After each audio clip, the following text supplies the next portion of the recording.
never know a woman's touch. I personally already have. But, if you're having issues in that department, that's not my fault, man. Greetings! And salutations. Yes. Holy podcast, Batman!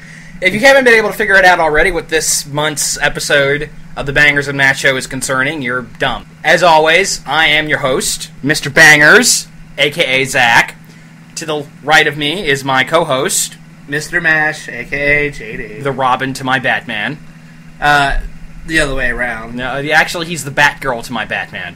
Yeah, well, you're the Aqualad to my Aquaman. How's that make you feel? That makes me feel like I need to put a real pair of pants on. Obviously, we're discussing Batman today. Batman multimedia franchise. It's not just movies, though that's going to be primarily what we're talking about. We're going to talk a little bit about comic books and some of the cartoons and just overall Batman's effect on popular culture. And I think there's no better place to start, if you're discussing Batman, than the 1965 feature film Batman the Movie. Now, this was my introduction to the Adam West Batman television series. Was it yours, JD?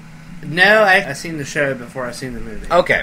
There's not really a whole lot to discuss about this one, other than the just general style of the series in comparison to, later incarnations of Batman. Well, yeah, this was true to the comics back in the day. It was, and actually this was a little less silly than the comics of the time, if you can believe that. Obviously, it's a farce. It's taking the same comic conventions and playing them for laughs. There's certainly things about this movie in particular you can't undersell. I think Cesar Romero was actually a really good Joker.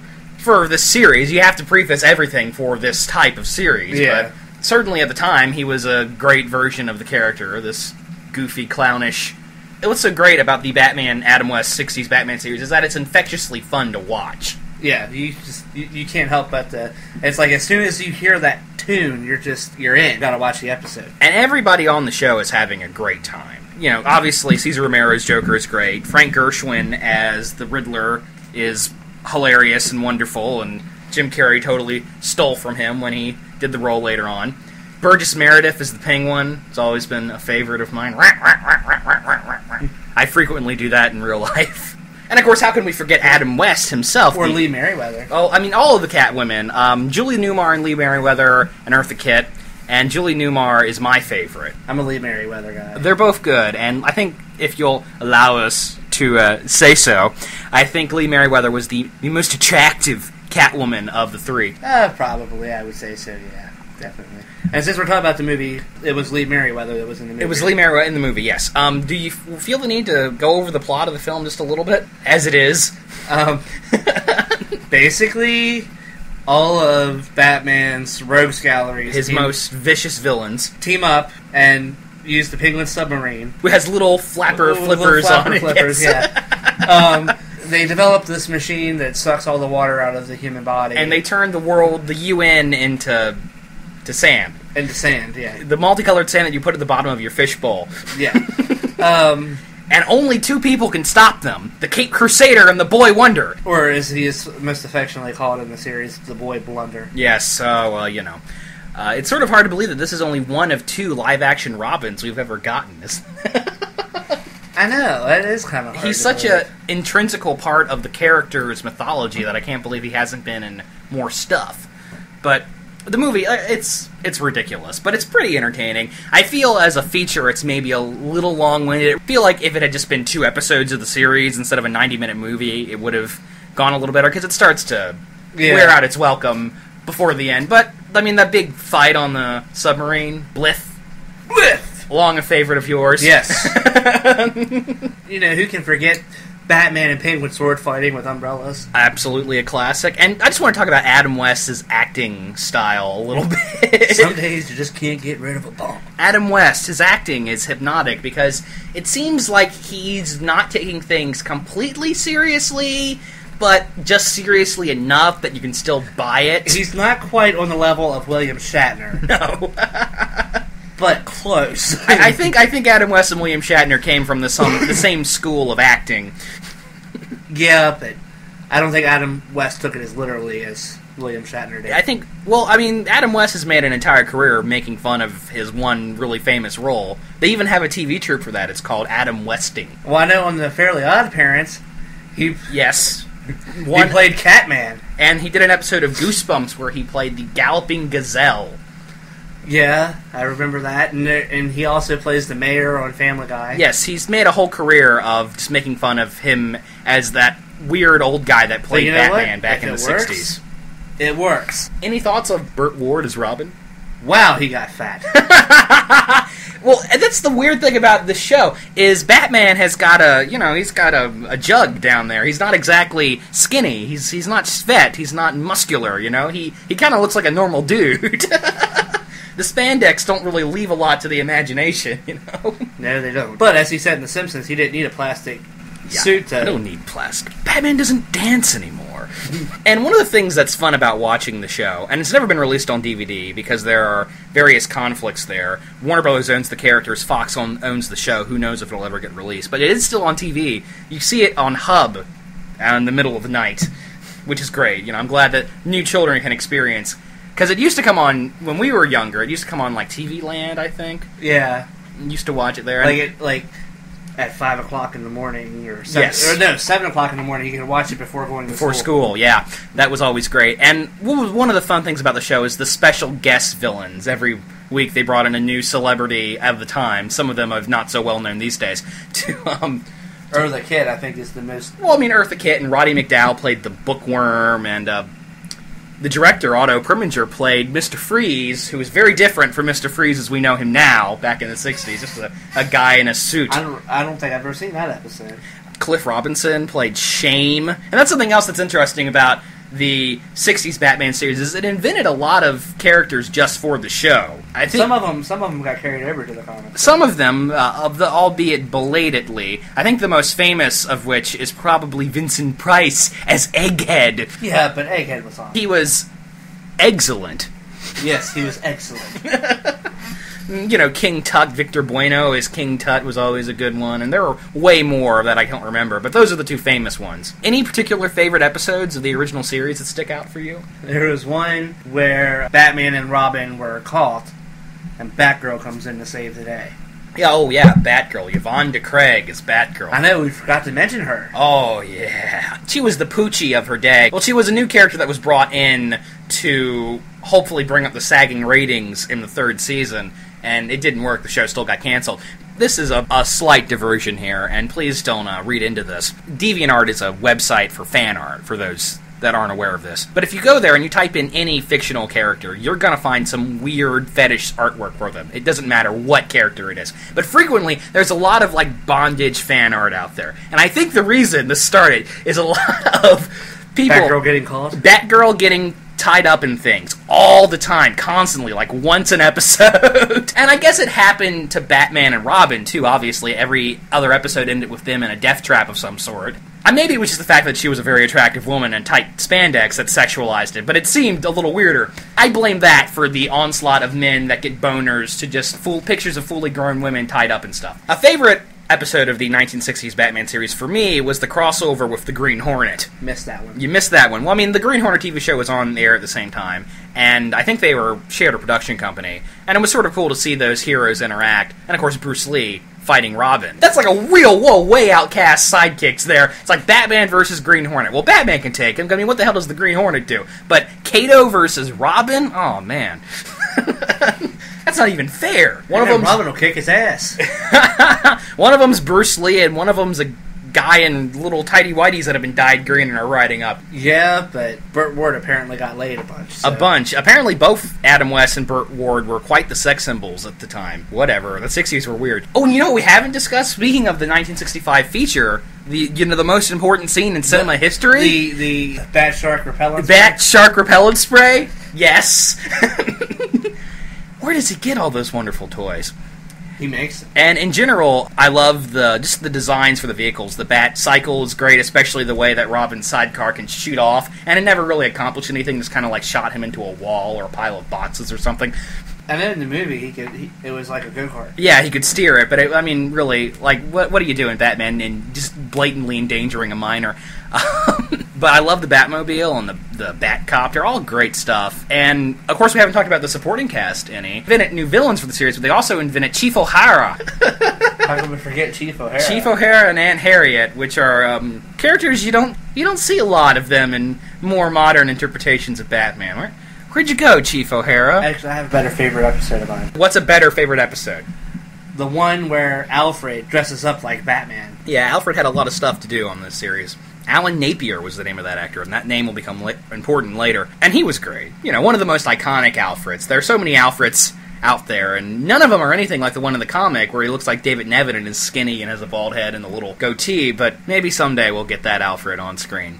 Obviously, it's a classic. There are people who look at it and say, this shit's campy and stupid, and it makes Batman silly. And it's true that comic books, it took a long time for comics to be taken seriously again and other media because of this show. In the late 80s, when they were developing the big-budget live-action Batman movie, there was a lot of issues there about whether or not it was supposed to be a comedy or not, and Dan Aykroyd and Bill Murray were cast as Batman and Robin at one point because of that. And it's really great. God, I'm glad that didn't get made. And it's really great when you read the script drafts that are kind of in between the comical version and in between the serious version. So you have things like Batman and a henchman fighting in a giant office desk display, and Batman killing a guy by stabbing him with a giant stapler and having the guy fall backwards into a giant pencil sharpener. Or Batman and Robin are in the Batmobile and they're being chased by Penguin's minions who have jetpacks and umbrellas, because of course. And the trunk of the Batmobile opens up and a giant horseshoe magnet comes out and pulls the henchman into the trunk of the car, and you never see that guy again. So you have, Batman serious and grim and killing people, but there's ridiculous things going on. Now imagine if that fucking movie had been made.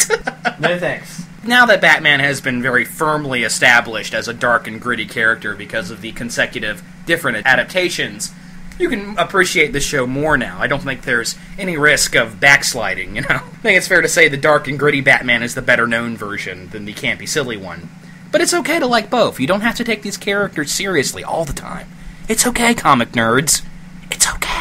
And of course, Adam West and Burt Ward were the voice of Batman and Robin in cartoons for many years afterwards, and some of the Filmation stuff, and not in Super Friends. I think it was somebody else in Super Friends, but... Well, I know there was an old Batman and Robin cartoon that was modeled after... I believe it was called The Adventures of Batman and Robin, and I think it was either Filmation or Ruby Spears. The set cartoons back in the 70s had very limited animation. Eventually, into the 70s with the Bronze Age and into the 80s with the so-called Dark Age, comic books became serious business again. As I said, for a long time a new Batman movie was cooking in development all throughout the 80s. And finally, at the end of the 80s, in 1989, a big-budget live-action Batman movie got released and made. And this is an important film because it really created the modern blockbuster. Obviously, the blockbuster model had existed since the mid-70s with Star Wars and Jaws. And Superman pioneered the concept of a big-budget superhero movie. But Batman, I really believe, gave birth to the concept, the current model of superhero filmmaking and distribution we have. Do you agree? Sure. Okay, so 1989's Batman, directed by Tim Burton, of course, starring Michael Keaton and Jack Nicholson. Thoughts on this film, JD? This is one of my favorites, if not my favorite. Really? Well, this was sort of our Batman, our generation, growing up. Jack Nicholson just makes a great Joker. This was a writer's strike movie, and that's really obvious, because the film doesn't really have much of a story. It sort of shifts gears what it's about a couple of times, and it's all over the place. On a narrative level, especially towards the end, it gets really sloppy. Rewatching this film about a year ago, I found that it actually sort of started to drag a little bit at the end. And there are certain aspects of the film that I don't really feel work. Vicky Vale. You're just a Kim Basinger troll. I've got nothing against Kim Basinger, but Vicky Vale really drags the movie down, I feel. She's not an interesting character. And this is something to note in the Burton series. Batman is always kind of like the third most important character in the movies. This movie is really more about the Joker, for at least most of its runtime. Yeah, I think that actually helps it a little bit. Really? How so? Well, because you have Batman's origin story, you get that, and then you just want to see him hit people. Doing, Batman and shit. Yeah. Solving crimes. Throwing batarangs. Other than that, you don't really care about Batman. You just want to see him hit shit. I feel that's not true at all. That's an attitude you frequently have in adaptations where Batman himself is not that interesting of a character. And I feel up until the Christopher Nolan films earlier in the previous decade, that was sort of the prevailing attitude, that Batman was the least interesting character in the Batverse, which isn't true at all. One of the things... I don't think he's least interesting. I just think that everybody's most familiar with him. And oh, you're saying he's everybody knows Batman, so let's focus on the villains instead. Okay. Yeah. I sort of understand what you're saying. In this movie, you kind of get a Joker origin story. I know that Joker doesn't have an official origin story. Yeah, but But you kind of get one, and it's nice. I like how it's based pretty blatantly off The Killing Joke. On a design level, it's a really impressive film. Gotham is just a fantastic looking city. It's so huge and gothic and dark. It looks like it came right out of the comic book. It's a lovely film on that level. And really, the production is what is so strong about this film for me. I really like the Batman suit here. I really do. I mean, obviously he can't, like, look over his shoulders or anything, but it looks cool, though, and it looks like Batman, and I really feel like this is... I'm sure this wasn't the first time Batman was seen in an all-black suit, but it seems to me that this is sort of the film that crystallized that concept. In all the movies now, Batman's suit is always all black, even though in the comics it's usually a combination of blue and gray, with sometimes a little black thrown in there. And the Batmobile. This movie has the best Batmobile. Yeah. No doubts there. I love the Batmobile. It's so damn cool. That's my Batmobile. Well, I like the Adam West Batmobile. I mean, that's the one that you could actually, like, drive on the street. But if you want to scare the crap out of criminals and beat the shit out of them, you're going to drive this Batmobile. Well, yeah. And I like the opening scene in the film. It's sort of the classical Batman cold opening, where you have a bunch of criminals walking around and they're all scared and shit because of this Batman. They don't even know if he's human or not. And he drops out of the sky and kicks some ass and picks up the guy, and the guy's like, "What are you?" And, of course, that's when the classic line is delivered, "I'm Batman." What are your thoughts on Michael Keaton as Batman? I like Michael Keaton as Batman. I think he makes an effective Batman. Now, is he the best one ever? Probably not. He's an interesting choice. He was a controversial choice because he was most well-known for comedy at the time. This was, like, his first series. He has a good bat mouth, though. Well, actually, I feel like his face is one of the problems. He has kind of his face looks really sort of fat and weird in that cowl. But overall, I like Michael Keaton for the most part. There's that one scene where the Joker has him and Vicky Vale cornered in his apartment, and he... What was it? You want to see crazy? And starts smashing things. That scene. You want to get nuts? Yeah, that's it. You want to get nuts? Let's get nuts! That scene has always really sort of stuck out for me. It just seems kind of like, what the fuck did that come from? Michael Keaton's not bad. He's an okay Batman. I sort of wonder sometimes if he was the best choice for the role, but... He does okay. I think Jack Nicholson was the best choice for the Joker role. Well, I mean, that's the thing. Jack Nicholson doesn't act. He plays Jack in everything. And in this movie, he's more Jack than he is the Joker. And the film does some weird stuff like he makes him an artist, which sort of comes out of nowhere. The film, he's just sort of a psychopathic crime boss, and then halfway through the movie, he's suddenly an artist. No, you misunderstood that part. He's not actually an artist. Well, he has an interest in the arts. Well, yeah, I'm sure Charles Manson has an interest in the arts. He does. He was a singer before he was a murderer. But the fact of the matter is, when he was showing Vicky Vale his art, yeah, I mean, it was disfigured people. Yeah, he disfigured. I caught that, but... So, I don't see where it's like an interest in art. I see it as, that's kind of something that I can see Joker doing. I mean, that's sort of the Joker's whole shtick. You want to see him a great painting, and then it's a dead body. That's his joke. He thinks killing people is funny, which is the whole point of the character. Duh. But I like Nicholson because he's sinister, but he's still amusing, which is something I think that's important with the Joker. If the Joker is just all sinister, it's not really interesting to me. He actually has to be kind of funny and amusing, which is a criticism that will crop up later. For the most part, I do like Jack. There are some great Joker moments in the movie when he...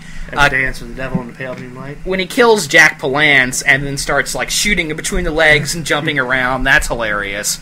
The Joy Buzzer scene is wonderful. I'm glad they got the Joy Buzzer in the movie. You wouldn't hit a guy with glasses, would you? I love that.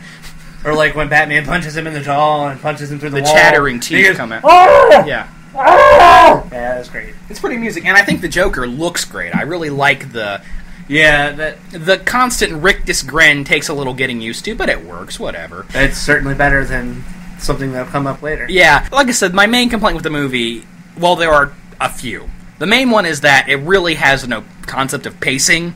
Watching it, knowing it's a writer's strike movie, that's really obvious. The pacing is all over the place in this, and that's a problem. It weakens the film. And my other major complaint is the fact that it really, really fucks with everybody's origin story. The Joker killed Batman's parents. It's wrong. It shouldn't have happened that way. Never liked that. When I first saw the movie as a kid, even then I remember thinking, that's not really right, is it? And the second thing I dislike, and it's not just this movie, it's the Burton Batman in general, is the fact that he just straight up kills people. He doesn't give a shit. No, he doesn't straight up kill people. This is argument between you and me. I believe he intentionally kills the Joker at the end of the movie. You disagree. He doesn't. I just watched this movie this week. He doesn't. Well, the Joker's getting away on a helicopter, and Batman's below him. They're fighting in this giant Gothic cathedral, this giant abandoned Gothic cathedral that was just there in the middle of Gotham for no reason. Because that's the kind of shit that happens in Gotham. Can I ask you something? What? Was there any incriminating marks on that gargoyle that said it was going to break off? And I think in a court of law, you'd call this manslaughter. Okay, so he was just trying to get the Joker not to leave. Sure. And then the gargoyle breaks off, and then he falls to his death. But I don't know, man. And I mean, the Joker hangs on there for a good 2 minutes before he falls to his death. I wonder. I always interpreted it as Batman intentionally killing the Joker. That's how I interpreted it. Obviously, opinions differ. But as far as the henchmen go, he doesn't kill very many, if any, henchmen. I don't really remember. And there, I forgot the scene where the Batwing goes up over the moon. That's great. Yeah, that was a cool shot. And then there's a lot of cool shit in this movie. And then there are things like when Batman's in the cathedral fighting the henchmen, and the one is like a karate guy that has swords on his legs. I always thought that was retarded. And he does kill. He knocks the guy down the belfry. Okay, so he kills one guy. I don't know how many people he kills, but we'll have to and actually salt the internet for that. Actually, he bangs the guy's head on the bell. Right. And the guy was just too stupid to hold on to the bell. Oh, right. And something else that's very important to someone, one of the reasons why I think it's was such a hugely successful movie, is the score. Danny Elfman's theme is iconic. Boo, doo, doo, doo, doo. You know it. You know the music. I know, but I don't know it enough to hum it. It's amazing. It's a wonderful theme, and I feel like every superhero movie needs a really iconic theme that immediately jumps out and grabs you. The orchestral music is fantastic. What do you think about Prince's music for this movie, JD? I could do without. It's completely out of place in the film. It has no business being there, you know? Well, I mean, I do like the one where Joker is up on the float dancing and handing out money. I think it kind of makes sense there. Yeah, possibly.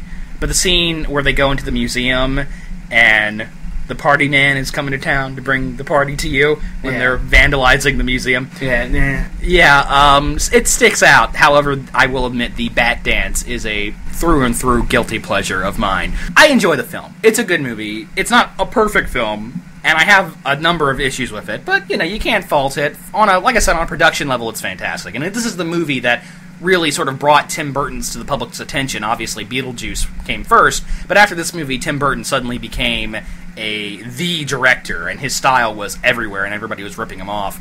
Now to the point where he's ripping himself off and has kind of become a caricature. Every movie's got to have those black and white spirals on everything. Black and white spirals, or everybody's really thin and got weird hats and kind of nobody in eyes. Nobody owns a comb in a Tim Burton movie.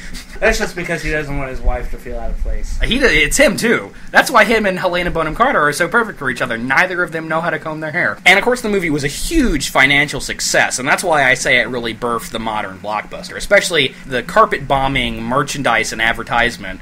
The bat symbol was everywhere, inescapable. So obviously, somebody said sequel immediately. And in 1992, a couple years down the road, we got Batman Returns. Now, I feel this is the better film. Do you? Yeah. It is a better film. It's barely a Batman movie. If the 1989 Batman was the Tim Burton version of Batman, this movie is, I would say, 80% Tim Burton and 20% established DCU stuff. Wouldn't you agree? I'd go 60-40. But it is a better film. It's sort of weird. I rewatched the film, I remember thinking, Batman has less screen time in this movie than he did in the last one, and he's still a better character in this movie. He still has, more stuff to do that's more interesting. Yeah, and they kind of gave Bruce Wayne a little more personality in this movie, too. And most of that comes out of his romance with Selena Kyle and Catwoman. Wow. Okay, well, let's talk about the story a little bit. The film has a wonderfully gothic opening where Pee Wee Herman and some other lady are the, Cobblepots, the idle rich that apparently compensate for about 50% of Gotham's citizenship. They have this horrible, deformed baby that they lock in a cage who eats their cat and stuff. And they dump the baby in the sewer where it's raised by penguins. So you're in Wackyville. Reality went out the window a while ago. It officially jumped the shark. Jumped the shark out of something that's kind of plausible, like the first movie. The first movie was sort of plausible. You still had Jack Nicholson shooting an airplane out of the sky with a giant handgun he pulled out of his pants, which feels like it should be a metaphor for something. But this film just completely goes nuts. I think penguins would just, eat the baby,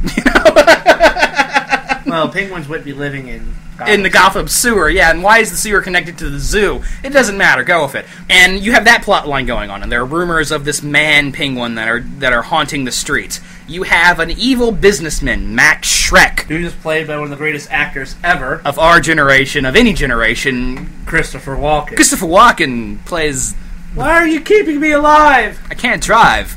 So he's trying to set up some sort of factory that will actually drain the power out of Gotham. I don't really know how that works, but somehow. And his secretary, Selina Kyle, who is really sort of mousy and weird and awkward and withdrawal, even though she looks like fucking Michelle Pfeiffer in the early 90s, stumbles upon his plot, and there's that wonderful confrontation where she's like, it's not like you're going to push me out of a window or anything. Push.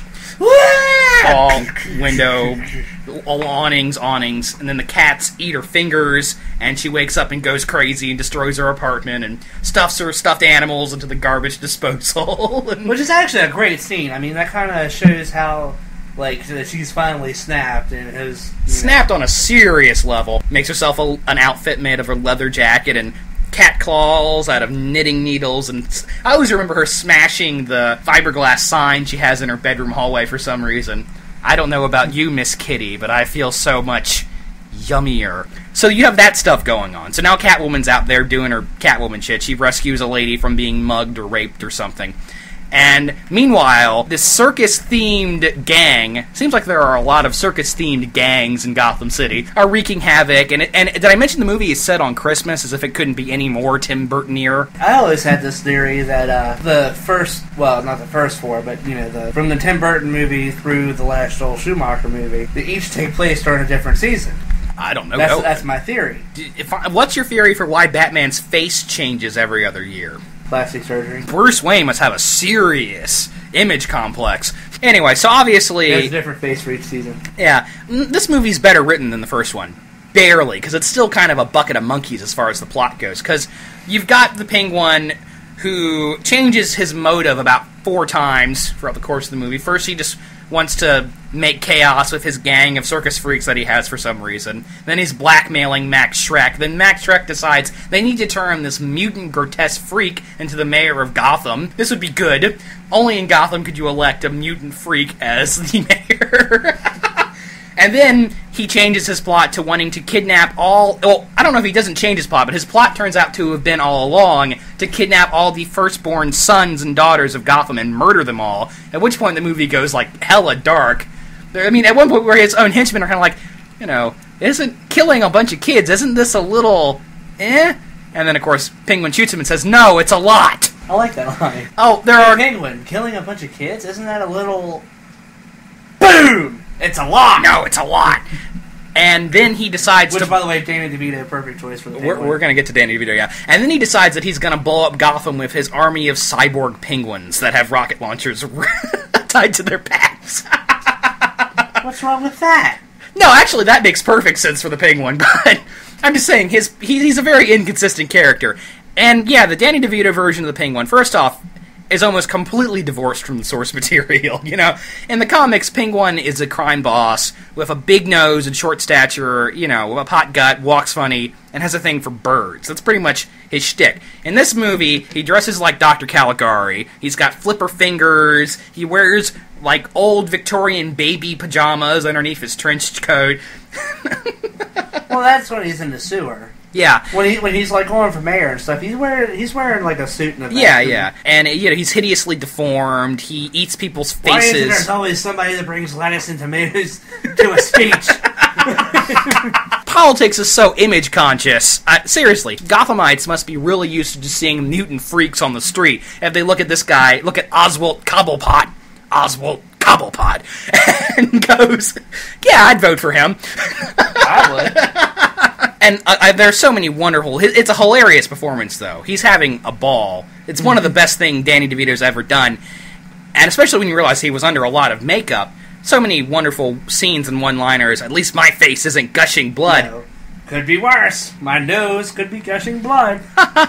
What do you mean? Bites the guy's nose, and sure enough, it gushes blood. And he does things like eat raw fish, and it's disgusting, and he's making very lewd comments towards Catwoman, which is something the my French nipper. Which is something the comic version of Penguin would never do. You know, he's the gentleman of crime, and this Penguin is kind of a mutant pervert. But it's a lovely performance, if you'll excuse the verb. And well, I mean, the Catwoman is so far away from the character. The Catwoman is completely, because she's completely nuts, and she's just kind of an anarchist. She's not really stealing anything. She's just sort of blowing up shopping malls with... Well, they're Max Shrek's shopping malls. Oh, yeah, she's got a personal vendetta. These movies are all about revenge, you know? Batman's after Joker for revenge, Joker's after Batman for revenge, Catwoman's after Max Shrek for revenge, Penguin's after the whole city for revenge. Well, as a matter of fact, in the 1989 Batman...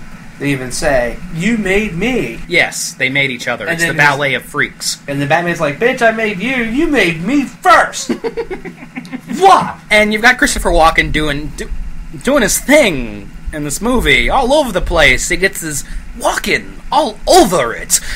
Are you proud of that one? I'm pretty proud of it. My walking's pretty good. It's getting better. Yeah, but walking all over that? Are you proud of that, Zach?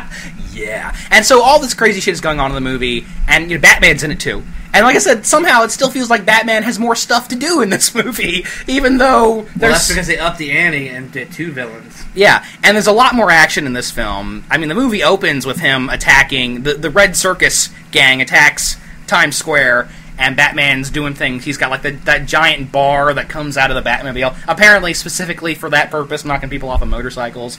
There's one thing that they do in this, and it's a very subtle thing, and you're going to look at me and say, really, when I say this? But there is one thing that they do in this movie that I really like. What's that? And that's that they have the newspaper announcer. I don't know why, but I feel like he adds something every time he's in. I don't remember that. You don't remember the newspaper announcer boy? I don't remember the newspaper announcer boy. Oh, wait, I remember the newspaper. Extra, extra, Penguin Man in the sewers. Yeah. he kind of makes you feel like that universe is real. And that's something else about the Burton Batman films. Gotham is sort of this weird Art Deco city where it's ostensibly the modern day, despite the fact that everybody dresses like it's the 40s and drives classic cars, and there are still newspaper boys on the street. One of the main benefits of Batman Returns really is its cast. Like we said, Danny DeVito, perfect. Christopher Walken, hilarious. Michelle Pfeiffer...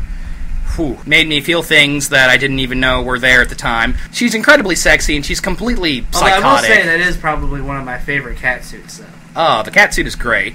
And her and Bruce have a wonderful chemistry. It really is. You don't know if they want to kill each other or kiss each other. They have that back and forth. Well, yeah, but Penguin and Catwoman kind of have a nice little... Yeah, but it's completely one-sided there. I like Penguin's double cross where he attaches the propeller umbrella to her neck. Go to heaven! I love that scene. It's like 5 minutes of panning over Gotham City. Or on the umbrella while she's, helicopter. Hanging on the umbrella, and she finally gets loose and drops down into a glass greenhouse made out of, plate glass, and she comes up out and has she's the all glass cut up and sticking out of her and stuff. And she just screams, and the rest of the glass just falls. I don't know why. Brilliant. I really like that scene. Saved by kitty litter. Yeah, or that.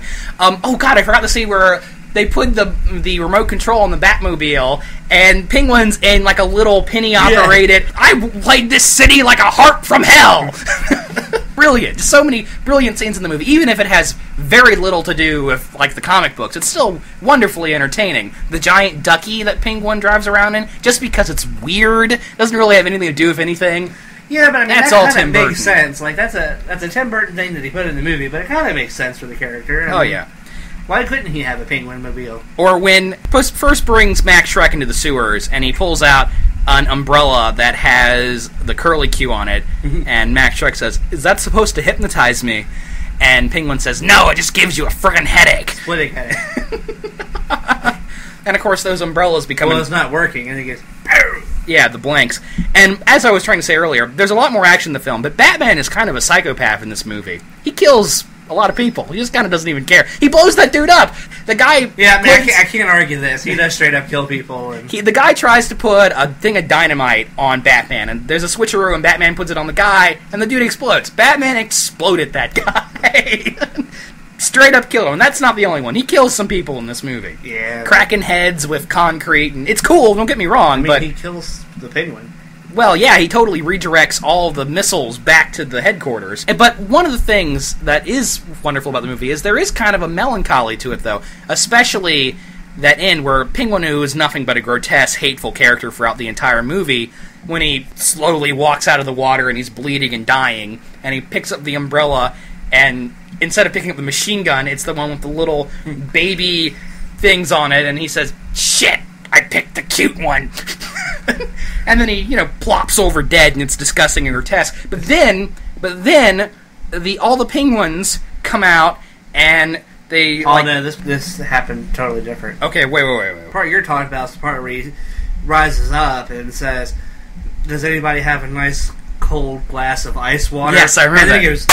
Yes, he plops down in the water, and then the penguins come out, and it's sort of a funeral procession. And But I like that. Oh, well, I love it. It's beautiful, and I'm gonna say why.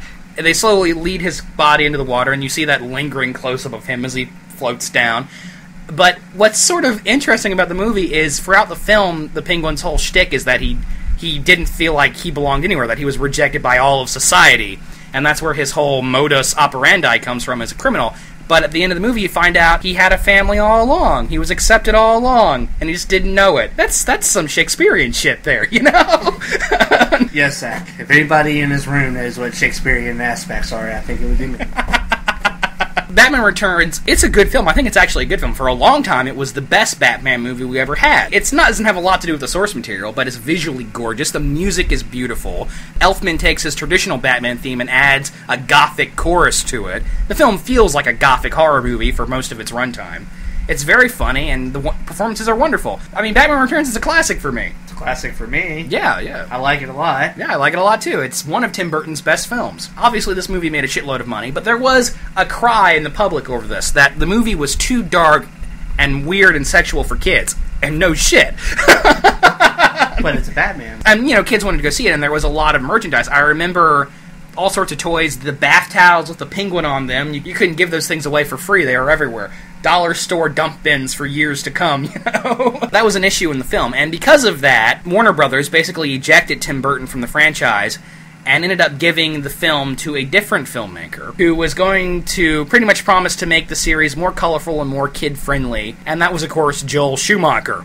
The much derided Joel Schumacher. Which leads us to... And I remember going to see it like it was yesterday. In 1995 comes along Batman Forever. Now, the difference between Schumacher's Gotham and Burton's Gotham is almost immediately apparent. Only almost? Just day-glow color everywhere, and isn't like the first scene in the movie Batman suiting up and you get a lingering, loving zoom-in on his ass? Or is that later? I remember a loving zoom in on Batman's ass in this movie because, big surprise, Joel Schumacher is openly gay. You couldn't have guessed that. And this film brought a lot of changes because when Burton left, so did Michael Keaton. Part was recast with Val Kilmer. Now, what are your thoughts on Val Kilmer as Bruce Wayne? He's emotionless and dry and boring. He's a very boring character. He's incredibly flat, yes. Which is weird, because Val Kilmer is not a bad actor. I mean, have you seen him recently? The guy's put on like 50 pounds. He's huge. And he's in a bunch of like really crappy direct-to-video action movies. But he's not a bad actor. I just saw him in a film earlier this year called Twixt, where he was very good. But yeah, he's a weird Bruce Wayne. He seems very sleepy. I feel like this was probably just a paycheck. One of the most interesting things about this film is Harvey Dent somehow went from being a black guy to being a white guy. He had a pyro accident. You're saying while on stage, and a Michael Jackson incident happened. Yeah. Not only did Batman transform from Michael Keaton to Val Kilmer, but Two-Face, Harvey Dent, transformed from Billy D. Williams, Lando Calrissian, to Tommy Lee Jones, who is a different person. I recently saw a Photoshop thread that was what if classic films had post-credit stingers. And one of them was Batman Returns, and it was Billy D. Williams as Two-Face. I'm thinking, like, I wanted to see that. That would have been... Can you imagine? Two-Face with jerry curls? It would have been cool. I think he would have been good. Because what the fuck is going on with Tommy Lee Jones in this movie? He is on crack or something. He is way over the top. He was trying to out Nicholson. Yeah, he was better Two-Face than the one we got later. Well, we'll get to that, yeah. But in the first draft for Batman Returns, it wasn't Max Schreck, it was Harvey Dent. And at the end where he gets electrocuted, that was originally supposed to account for his facial scarring in the next movie. But somebody said they didn't believe Harvey Dent would become a corrupt figure, which is right. That's true. That's true to the source material. The one concession they made to the source material. And they ended up buying out Billy D. Williams' contract for like a couple $1 million. Because he took the part knowing he was eventually going to become Two-Face. Because he was apparently a fan of the source material. Joel Schumacher said, "Nah, let's go with a white guy." And the production design for this movie is way crazy over the top. I'm not just talking about the nipples on the batsuit. That's a problem. But I'm talking about the day glow colors and the fact that Two-Face has like fingerless gloves and leopard print on one side. I mean, it makes sense. It's Two-Face, but it's silly looking. All of the Bat nerds get really pissed off about the scene where he does a multiple flip on the coin until he gets the answer he wants. And for me, too, that's kind of like, well, why don't you just completely fuck up the character of nothing, you know?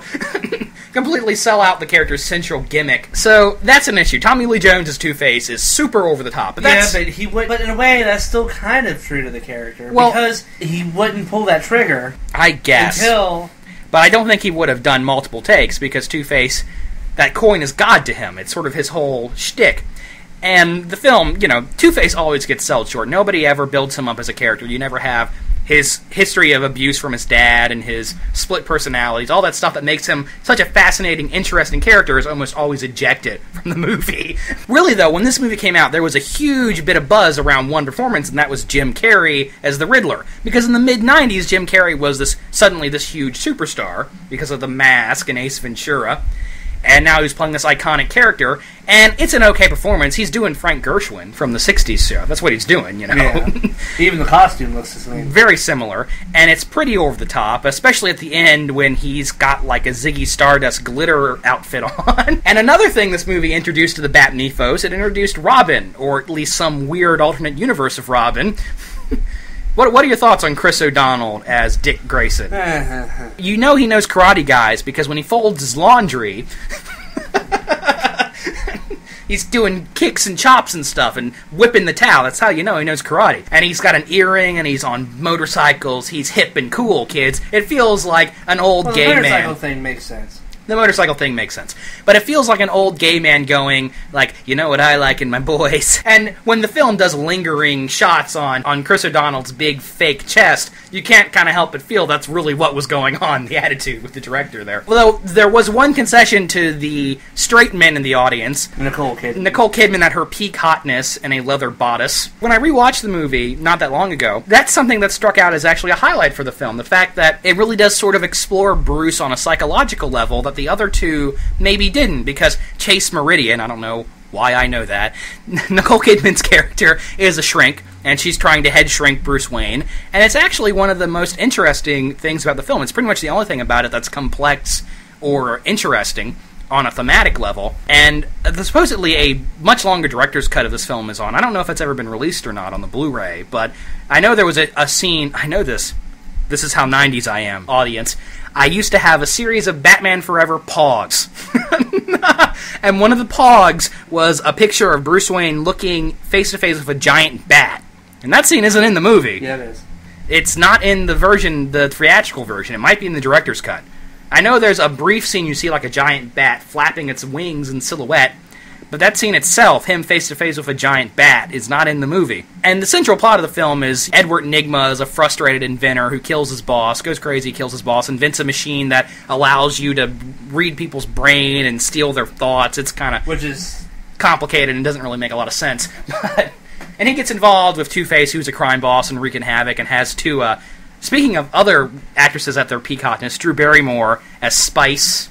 And there's another one, too, but we don't remember her name. No, she's Sugar, right. Spice is the other one. Spice is the butch one. Which is weird, because in the comics, the Riddler is the one that has the hot chick sidekicks. They gave that attribute to Two-Face for some reason in this one. Well, the comic, Two-Face has one chick. Well, yeah, and her name is Leatherlace. Really? Yeah. I don't know about this. Yeah, it's leather. She wears... And her outfit is part leather, part lace? Yeah, but it's like they took that character and split her into two different characters. Combined her with, I think it's Query and Puzzle or something, is the Riddler's two babes that hang out with him sometimes. I guess that's what they did. I don't know. I just know. At the end of the movie, when they've shacked up together on this tower out in the ocean, and you got Bruce in the bat boat, and Robin's got his own jet ski thing, and there are mines, and holy rusted metal, Batman, and the two people are in tubes, and he does the white lenses and throws the Batarang, and it's like... see without seeing. It's like, wow, this got silly, guys. Although that is kind of a cool thing. Why wouldn't Batman? It's cool, but the movie is way sillier. When the Riddler breaks into the Batcave and sets off the emergency alarm, why does the emergency alarm make everything come out of its hiding place? You'd think the whole point of an emergency alarm would be to conceal things, not make them obvious. It doesn't until he hits the button to shut up the alarm. Maybe. Intruder alert! You really just watched this movie like yesterday, didn't you? And of course, at the end, he kind of straight up kills Two-Face too, when he throws the coins and knocks him off the pier. Though that last shot of the coin landing scratch face up in his hand as his hand sinks into the water is kind of cool. I'm not gonna lie. I mean, does he really? He does. He kills Two-Face to save Dick from having to go through the great trauma of killing somebody. Does he really straight up kill him? Because, I mean, he just kind of throws the coins up to mess with him. I'm pretty sure a court would call that manslaughter. And he kind of... Batman is an ace manslaughterer in these movies. Well, he did kill the Joker on purpose. All right, well, he didn't kill the Joker at all. That we'll have to agree to disagree on that. But Batman Forever, it's not a bad film. It's pretty entertaining. It doesn't have any serious themes in its mind, though I think you can make a case that neither did the Burton films. It's not as good as those. The mood change kind of gives the audience a little bit of whiplash, but in some regards it's a little underrated. I feel like that whole subplot with Bruce and his love interest was actually kind of a strong element. Other times it's just really goofy and silly and over the top. Either way, it was still a hit and it sold a lot of toys. That's the movie where they jumped the shark and started coming out with the plastic capes. Oh, you hate your plastic capes. I hate plastic capes. But, like, these were even worse plastic capes because they just had a ring that, like, went over the head. I don't know if you remember this. I don't remember that. But it was just a ring that went over the head, so, like, you couldn't even use it to stand him up. It was just... I had the Riddler action figure, and it was him in the glittery suit at the end, and he had a sound box on the back, and you would push the button, and he would say a quote from the film. And I always wanted the $100 Batcave set, but I never got it. But it was really cool and elaborate and stuff. Yeah, I never got that either. Something we haven't talked about is the Alfred in this film. What do you think of? Oh, I love... Oh, shit. What's that guy's name? I can't remember his name. Yeah. Oh, Michael Goff. Michael Goff, who was in a bunch of Hammer and Amicus horror films in the 60s, played Alfred in these. And he was a really good Alfred for the most part, I felt. I like his interpretation a lot, as opposed to the version of Commissioner Gordon, which is barely in either of these films. Pat Hinkle is a good actor, but he doesn't really do anything in any of these films. I don't feel like the Commissioner Gordon really needs to be in the film. Well, he's an important character. He's not so important in these. Batman Forever, it's closer to Adam West than it is to Tim Burton. It's not bad. I feel like it's a little underrated. It's still not really a great movie. And it's pretty easy to see the threads of what would happen next. And it's sort of an interesting thing about what could have been when Burton was still attached to do the third Batman movie. There were rumors that the Riddler was going to be the bad guy, and he was going to be a psychopath with a question mark shaved into his forehead. And he was either going to be played by Mickey Dolenz from the Monkees, or Robin Williams was the big rumor. Of course, Robin Williams almost got the part in the first film of the Joker. Robin Williams, Tim Curry, David Bowie, James Woods, all actors considered to play the Joker in the 89 film. I would have loved to have seen David Bowie as the Joker, I'm just saying. Yeah, that's because you got a gay boner for David Bowie. Or even Tim Curry. Tim Curry would have been a great Joker. I don't know that he has the voice for it. What are you talking about? Tim Curry has the perfect voice for the Joker. He would have been great in that. I would have loved to have seen... You know what they should have done? What should have they done? They should have gotten Mark Hamill. Or even James Woods would have been a great Joker. James Woods would be like a scary, psychotic Joker, you know? You go for that. Yeah. Anyway, off topic. So, 2 years after Batman Forever, a sequel was obviously greenlighted because we gotta make that money, bitch. And what we got was 1997's the widely derided, soundly hated by most everyone, Batman and Robin. Yeah, you are a defender of this film, but not in the sense that it's good, but in the sense that it's very entertaining. Yes. I really like it. I think, to me, it's more entertaining than Batman Forever. How so? Well, for starters, I mean, Alicia Silverstone in a tight rubber Yeah, but suit. Alicia Silverstone is terrible. It's an awful performance. Yeah, but it's Alicia Silverstone in a tight rubber suit. During her peak hotness. Yes. Okay. This is post-Clueless? Yes. Or it might have even been pre-Clueless. It's post-Clueless. Clueless and Batman and Robin, Alicia Silverstone. I mean, that was my first real celebrity crush, but my God, have you seen her lately? Yeah, Jeez. Probably. Not aged all that well. That happens. But anyhow. Anyway, a complaint with the last two Batman films, and even the first one to a degree, is that there's a lot of stuff going on in the story. The second movie had to set up Penguin and Catwoman and Max Schreck and still bring in Batman. The third movie had to do the same thing with Robin and Two-Face and Riddler. And this movie, you've got three villains. You've got Mr. Freeze, immortalized by Arnold Schwarzenegger. You've got Poison Ivy. You've got Bane, who doesn't really do anything, but he's in it. You've got Batgirl. Batman's got a new love interest in the movie. Do you remember her name? Yeah, me neither. No, I did. I just watched it too. I think she has all of 2 scenes, and it doesn't really matter because we all know Batman's real love interest in this movie is Robin.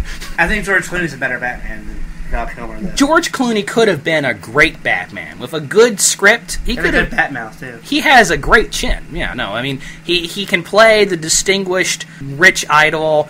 Maybe he's not such a great action star, but he was a pretty good action star in From Dusk Till Dawn. I think George Clooney could have been a really good Batman in a Batman movie that wasn't Batman and Robin. But I'm just saying, I think he was still a good Batman. It was a case of bad writing. Yeah, I think the script is the problem here, people. If you thought the last movie was campy, holy shit. You can tell that a Commando fan made this movie. The movie is like 55% Arnold one-liners. And we love Arnold here at the Bangers and Mash Show. We are avid Arnold apologists. And in this movie, if you want to see Arnold eat some scenery, Batman and Robin is the way to go. Part where he's watching the home video and... I hate it when people talk during the movie, which is now immortalized as the don't talk sign at the Alamo Draft House.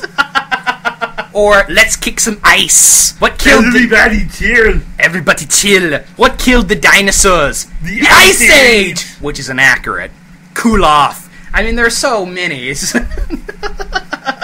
Every time he talks about Robin, he uses a different... Yeah. He never actually comes out and calls him Robin. Early on in the film, Mr. Freeze is trying to steal diamonds to power his freezing suit. And he has... His henchmen are hockey players.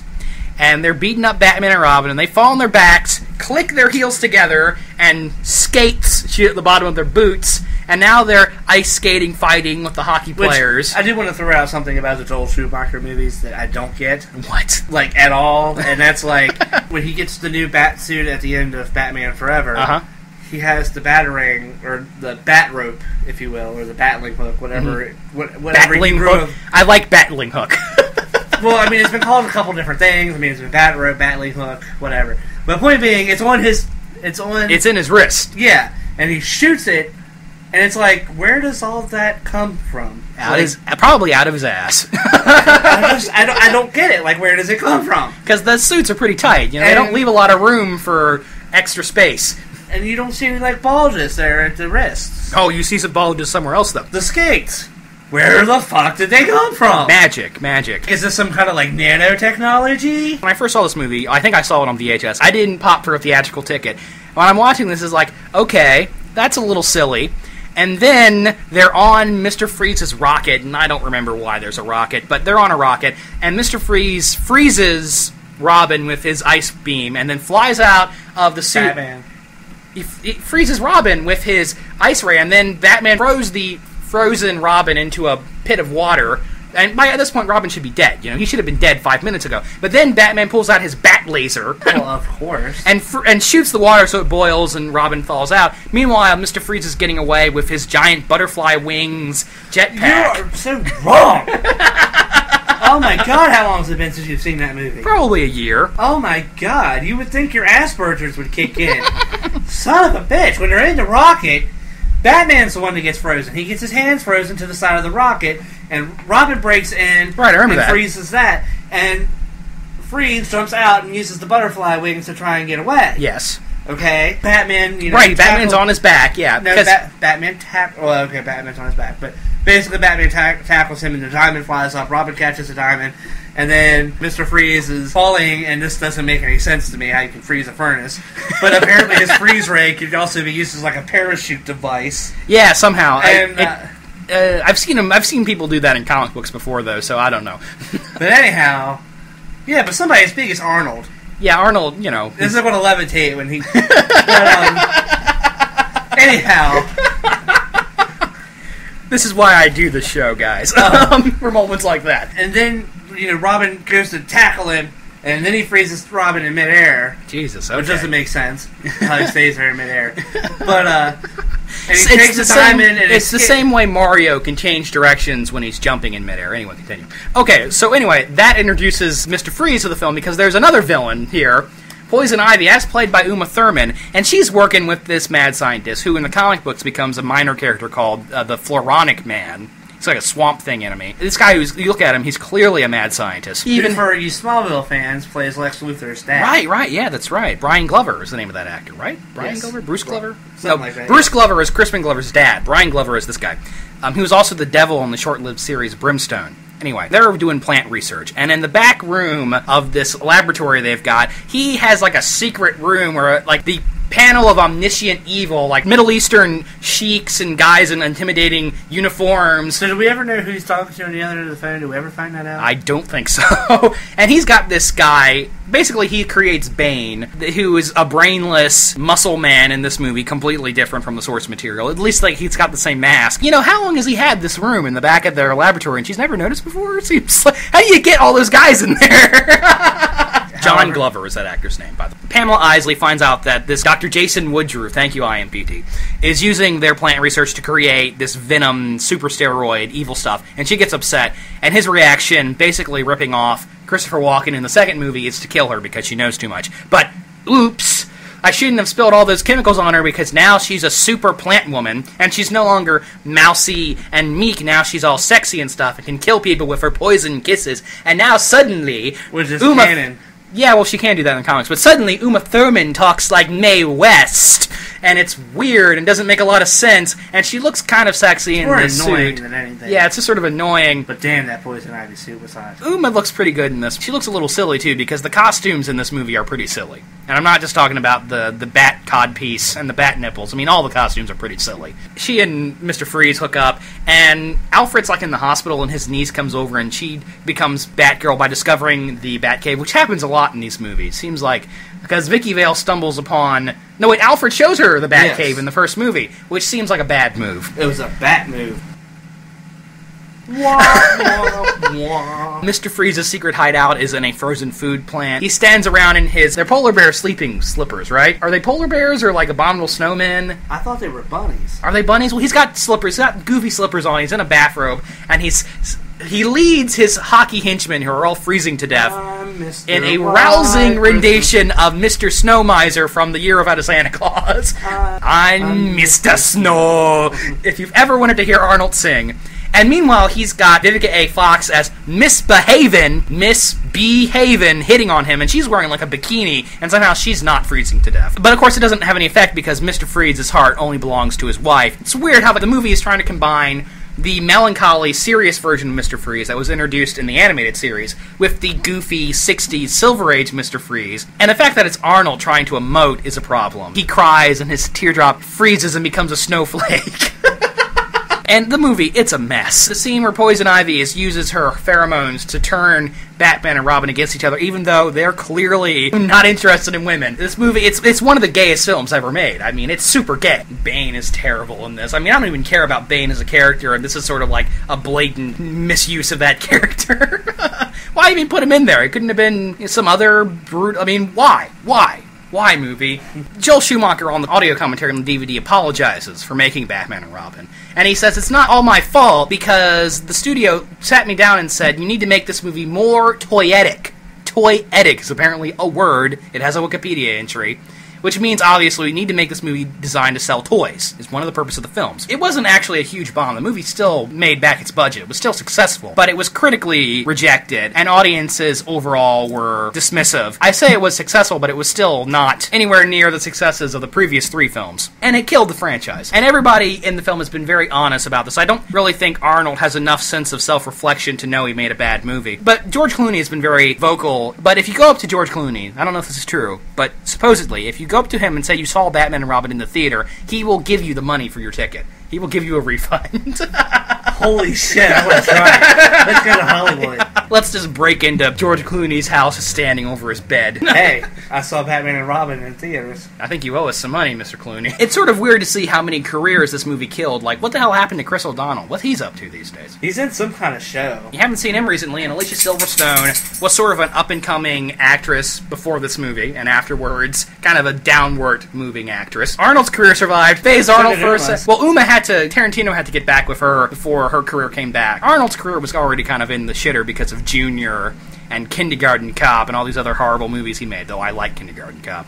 Full admission there. Batman and Robin, it killed the franchise. But in an alternate universe, this film was successful, and we got a proposed 5th film, and this actually could have been interesting. Well, do tell more. Seriously, tell us more. Joel Schumacher was aware of how campy this film is, and he wanted to make the next one more serious. It was going to be a return to the darker, more serious previous films, and it was going to be called Batman Triumphant. The main villain of the film was going to be Harley Quinn, Scarecrow, and Harley Quinn was the Joker's daughter instead of his girlfriend. Apparently, Harley Quinn was going to kill Batgirl. Batman was going to be consumed by vengeance, and Robin was going to have to pull him off. Supposedly, there was going to be a flashback that would have brought Jack Nicholson was very interested in reprising his role as the Joker. And all of this sounds kind of interesting. Yeah. Until you hear that he wanted to cast Madonna as Harley Quinn and Howard Stern as the Scarecrow. I could see Howard Stern. Howard Stern as the Scarecrow? Scarecrow is a character I could care less about. I like the Scarecrow, but neither of these people are actors, is kind of the weird thing. Well, Madonna's kind of an actress. Kind of an actress is the important phrase there, kind of. It was not to be. It could have been interesting, and there were a couple other Batman projects that almost got made in the gap between Batman and Robin and the eventual reboot. There was a screenplay going around Hollywood called Batman Dark Knight, because the K at the end of Dark was also the K at the start of Night. It was one word, Dark Knight. That would have been about Man-Bat going around Gotham killing people and framing Batman for the crime, and it was going to be all about Batman having to prove himself again to the public. Interesting. Yeah, supposedly the script was very good. I haven't had a chance to read it. I really want to see if these are online. I would like to read them. So anybody of the 6 people listening to this, if you have links to either of the screenplays, I'm interested in getting them. There was also a Batman vs. Superman movie that almost got made. It would have been all about the Joker murders Lois Lane, and that's what turned Superman against Batman. I don't know how good that would have been, but that almost got made too. Before we move on to the next phase in the Batman film series, the much critically beloved next phase, let's talk a little bit about some of the animated series they've done, because there have been a lot of, some very good, some not so good, animated Batman series. Of course, Batman the Animated Series came directly in the wake of Batman Returns, and is sort of considered by many people to be one of the best interpretations of Batman. Certainly has the best Joker ever. Oh, well, yeah. Mark Hamill as the Joker was fantastic. Perfect balance of murderous and still kind of funny, though. The Joker never gives Batman a nickname in the movies. And to me, that's like one of the big things about the Joker. He's always has a Batsy or Bats or something like that. They have a oddly warm relationship, at least on his half. The series had a wonderful Catwoman, Adrienne Barbeau, providing her pipes there. Kevin Conroy is the voice of Bruce Wayne Batman. Actually, Batman and Bruce Wayne have different voices, and it actually makes sense. It just doesn't sound like the actor trying to do a Cookie Monster voice. It actually sounds like different people. The series is responsible for introducing Harley Quinn, who's a beloved, well-known part of the Batman mythos now, first appeared on Batman the Animated Series. It's responsible for making Mr. Freeze an interesting character again. It's certainly responsible for making characters that otherwise probably would have been forgotten, like Ventriloquist or Mad Hatter or Scarecrow, more memorable and interesting. And there are many classic episodes, and honestly, we could probably spend a whole hour talking about it, but we won't. And of course, it ended up building up the entire Timverse DCU, which is also well beloved. I've never actually really watched Justice League, but I'm going to someday. It's on my list of things to get to someday. Well, they finally started releasing a lot of it on DVD. Yeah, I think you can get all of the Timverse on DVD now. But there are a couple episodes of Batman the Animated Series that stick out for me. The ones that introduced Clayface, fantastic. Oh yeah, that episode was awesome. I like that one a lot. I like the two-parter that introduced Two-Face, is fantastic. One of the best versions of Two-Face in this. Really, the only one I really like. And all the stuff about his split personality and his father abusing him, that's all from the animated series, which is why it needs to be put in a movie. I love the entire story arc about Hardak, the evil computer making robot copies of people, and the episode where he makes the copy of Batman, and the robot starts out as an evil robot Batman, but slowly he learns to be human, and it's tragic. And I remember watching this as a kid, and it's the first time I can remember a cartoon having an ambiguous ending. The bad guy not just being an evil bad guy. It sort of blew my mind as a kid. It's one of my favorite episodes of the series. It seems like the Hub shows that episode every 6 weeks, so I get to see it a lot. Batman the Animated Series, or Batman Taz, as the fans call it, is well remembered and well beloved, and, still holds up. Still a good show. The animation is still very good, and I love that opening sequence. The concept of crime blimps in Gotham, the fact that the police said, alright, let's just put some headlights on some giant blimps and have them over the city in the hopes that it'll stop criminals from killing a few people. One of my favorite episodes is the one with the Riddler, where he's kind of larger than life, and it's almost like Batman's on an acid trip. I really like that one. Or the Dream episode with Mad Hatter, where Batman wakes up, his parents are alive, and he's married to Selena Kyle, but he knows enough to know that something's wrong. Yeah. That's a good one. There's just so many. Like, the wonderful really... Roddy McDowall voicing the Mad Hatter on this. I'm a big fan of any of the Joker episodes, honestly. Oh, yeah. Christmas with the Joker is a classic. Love that one. Yeah. Very good version of Robin in this show, too. Robin. And eventually we would get both versions. We got both Tim Drake and Dick Grayson. And the new adventures of Batman and Robin, he would become Nightwing, which is the first time I was introduced to that character, so I thought that was cool. So much good stuff on this. And, of course, there was a theatrically released feature film, The Mask of the Phantasm, which is very good. Yes, it is. And the Joker is, like, awesome in that. He's awesome in that, and I think the Phantasm is a very interesting, dynamic character. Like, the whole time you're trying to figure out who the hell is this person. And it's Batman's true love, one of his true loves. Spoiler alerts for a 20-year-old cartoon. They've never really done anything more with that character in the proper comic books. I wish the Phantasm had made the jump the way Harley Quinn, and later Lockout, nobody remembers Lockout, but him too. I remember Lockout. He was a prison guard that became an evil criminal. Anyway, so yeah, obviously classic. Anyway, eventually it would lead to a spin-off called Batman Beyond. It came out of the Warner Brothers animation department asking Paul Dini and Bruce Timm for a teenage Batman show, which almost produced a show called Gotham High, which would have been surreal and weird and probably terrible, but fascinatingly so. Instead, they decided to do basically Spider-Man as Batman. That's what Batman Beyond is. Even down to his rogues gallery, instead of Mysterio, you have Spellbinder. Instead of Kraven the Hunter, you have the Hunter. You're not a fan of Batman Beyond, from my understanding. No, I'm not. I just find it boring. And really? Overrated. I like this show a lot. I really like the movie with the Joker. Yeah, The Return of the Joker. That's a good one. Classic. I do like that, but other than that... I remember watching it every Saturday as a kid and really being into it there for a while. Well, at this point, I had discovered this is my ass piece kicked in when it comes to comics. But my brain was sitting there thinking, no, Batman's successor is Azrael, not Terry, whatever his name is. Nobody likes Azrael. Well, I'm just saying, if you're going to do a show about Batman's successor, for the 6 people that are listening to this, if anybody else but me likes Azrael, can you please comment? Shut this fat fuck up. Oh, what, you gonna make fun of my weight now?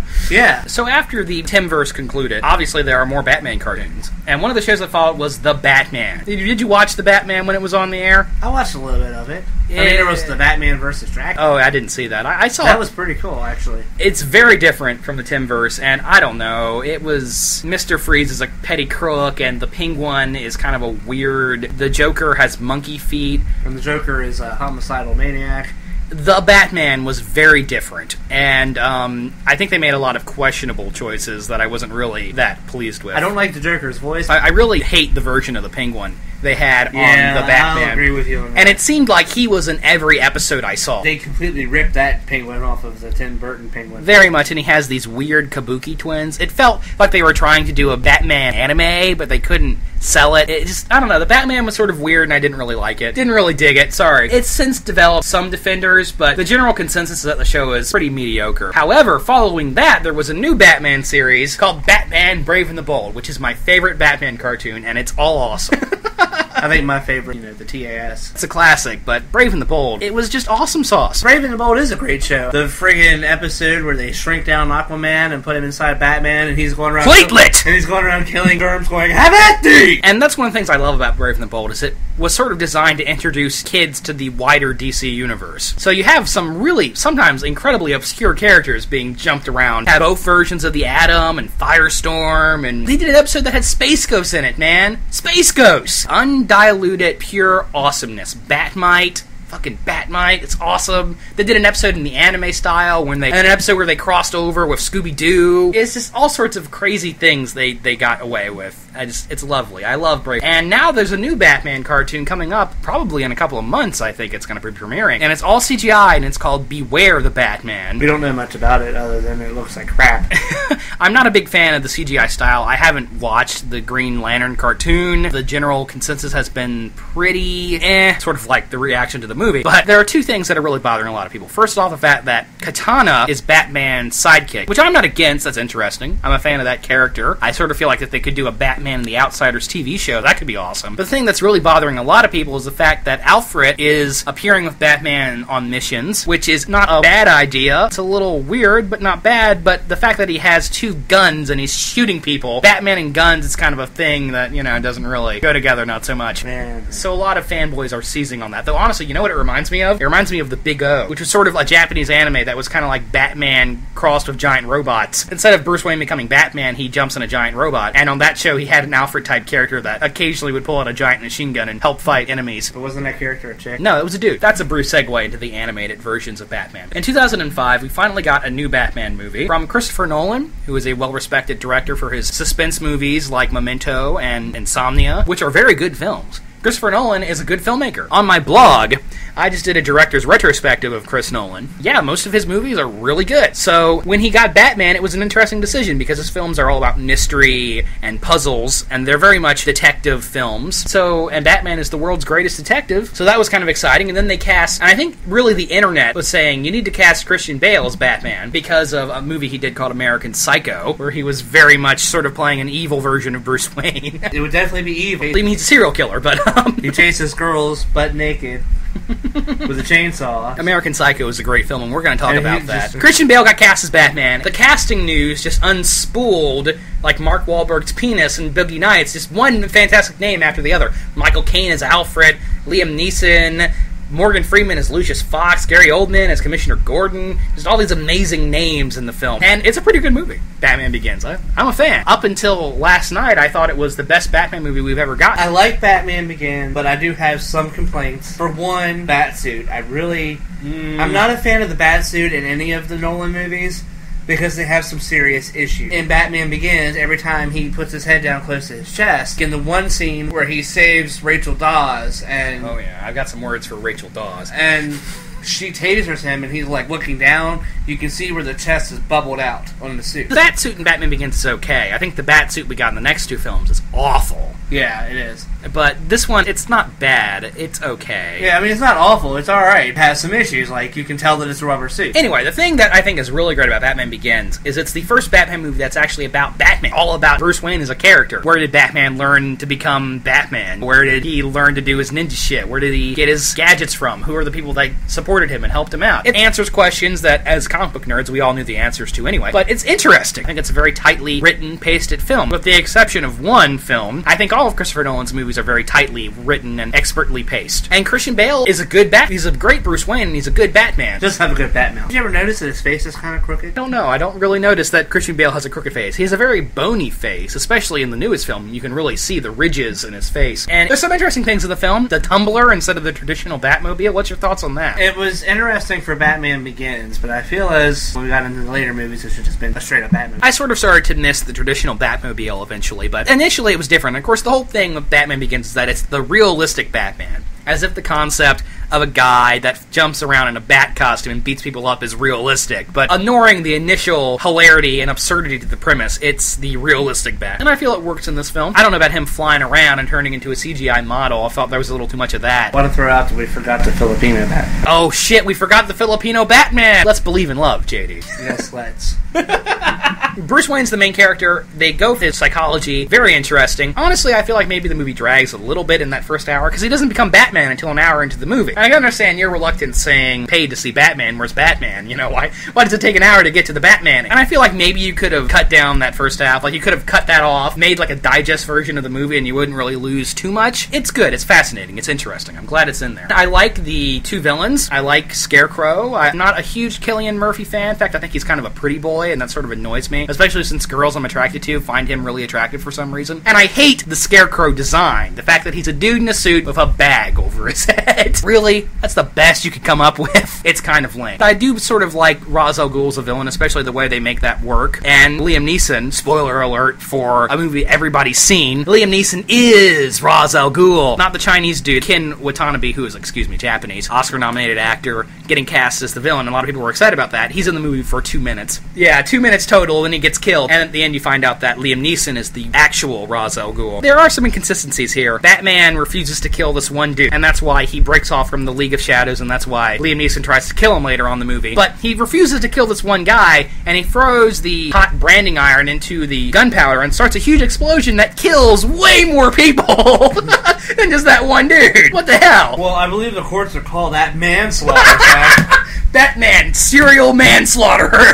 It'd be Batman slaughter. Awesome. It's a very intricately plotted film. I like that the little things that are introduced in passing in the beginning of the movie, like the water dehumidifier device, becomes an important plot point later on. And I like how all those plot points slowly start to tie together. There's a quiet humor to the film that I didn't remember. I just rewatched it not that long ago. Scenes where he's going through Arkham, blowing walls up with a grenade, and he stops to look at one of the inmates and says, "Excuse me," or something like that. Little quiet bits of humor like that are appreciated. The film has an amazing cast. Michael Caine is a great Alfred. Morgan Freeman doing his Morgan Freeman thing as Lucius Fox. Rutger Hauer's in the movie, briefly. He gets fired. We all know Rutger Hauer improves everything he's in. Cast is very good with one exception. I know, that damn Christian Bale. No, I'm talking about Katie Holmes. Katie Holmes. Everybody hated her in this movie. Yeah, but I liked her better than Really? Maggie Gyllenhaal. I think the whole Rachel Dawes character is kind of useless. She just sort of gets captured, and it sort of sticks in your gall at the end of the movie where Batman saved her life, and he saved the city, and all of these great things he's done. And then she says,